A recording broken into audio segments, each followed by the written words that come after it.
ಪ್ರಸ್ತುತ ಸಾಲಿನಲ್ಲಿ ನಡೆದ 12ನೇ ರಾಜ್ಯ ಪೆಂಕಾಕ್ ಸಿಲಾತ್ ಮತ್ತು 14ನೇ ರಾಷ್ಟ್ರೀಯ ಪೆಂಕಾಕ್ ಸಿಲಾತ್ ಕ್ರೀಡಾಕೂಟದ ಚಾಂಪಿಯನ್ಶಿಪ್ನಲ್ಲಿ ಹೌಸಿಂಗ್ ಬೋರ್ಡ್ ಕಾಲೋನಿ ಚಿಕ್ಕಮಗಳೂರು ನಗರದ ವಿದ್ಯಾರ್ಥಿ ಪೂರ್ವಿಕ್ ಎಸ್ ಗೌಡ ಅವರು ಬೆಂಗಳೂರು ಜಿಲ್ಲೆಯಲ್ಲಿ ಮತ್ತು ಮಹಾರಾಷ್ಟ್ರದ ನಾಸಿಕ್ನಲ್ಲಿ ನಡೆದ ಸ್ಪರ್ಧೆಯಲ್ಲಿ ಭಾಗವಹಿಸಿ ಚಿನ್ನದ ಪದಕ ಗಳಿಸುವ ಮೂಲಕ ಜಿಲ್ಲೆಗೆ ಹಾಗೂ ರಾಜ್ಯಕ್ಕೆ ಕೀರ್ತಿ ತಂದಿದ್ದಾರೆ. ಜೂನ್ 25ರಿಂದ 28ರವರೆಗೆ ಮಹಾರಾಷ್ಟ್ರದ ನಾಸಿಕ್ನಲ್ಲಿ ನಡೆದಿರುವ 14ನೇ ರಾಷ್ಟ್ರೀಯ ಮಟ್ಟದ ಪೆಂಕಾಕ್ ಸಿಲಾತ್ ಕ್ರೀಡಾಕೂಟದಲ್ಲಿ ಭಾಗವಹಿಸಿ ಚಿನ್ನದ ಪದಕವನ್ನು ಗೆದ್ದು ಎಲ್ಲರ ಹೆಮ್ಮೆಗೆ ಪಾತ್ರರಾಗಿದ್ದಾರೆ. ಈ ಸಾಧನೆಯ ಹಿಂದಿನ ಪ್ರಮುಖ ಶಕ್ತಿ ವಿಫಿಟ್ ಅಕಾಡೆಮಿಯ ಮುಖ್ಯಸ್ಥ ತರಬೇತುದಾರರಾದ ಟಿಎಸ್ ಗಿರೀಶ್ ಅವರ ಪರಿಶ್ರಮ ಮತ್ತು ಸಮರ್ಪಣೆಯಾಗಿದೆ.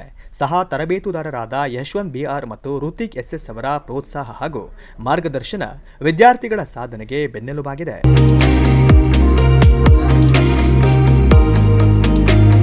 ರಾಷ್ಟ್ರ ಮಟ್ಟದ ಕ್ರೀಡಾಕೂಟದಲ್ಲಿ ಸಾಧನೆ ಮಾಡಿದ ಪೂರ್ವಿಕ್ ಅವರಿಗೆ ಅಕಾಡೆಮಿ ಸದಸ್ಯರು, ಇನ್ಫ್ಯಾಂಟ್ ಜೀಸಸ್ ಶಾಲೆಯ ಪ್ರಾಂಶುಪಾಲರು ಹಾಗೂ ಸಿಬ್ಬಂದಿ ವರ್ಗದವರು ಮತ್ತು ಪೋಷಕರಾದ ರಮ್ಯಾ ಸಂತೋಷ್, ಕ್ರೀಡಾ ಅಭಿಮಾನಿಗಳು ಹಾಗೂ ಸಾರ್ವಜನಿಕರು ಅಭಿನಂದನೆ ಸಲ್ಲಿಸಿ ಮುಂಬರುವ ಎಲ್ಲ ಸ್ಪರ್ಧೆಗಳಲ್ಲೂ ಇನ್ನಷ್ಟು ಸಾಧನೆ ಮಾಡಿ ಜಿಲ್ಲೆ ಹಾಗೂ ರಾಜ್ಯದ ಕೀರ್ತಿಯನ್ನು ರಾಷ್ಟ್ರ ಮಟ್ಟದಲ್ಲಿ ಪಸರಿಸಲಿ ಎಂದು ಶುಭ ಹಾರೈಸಿದ್ದಾರೆ.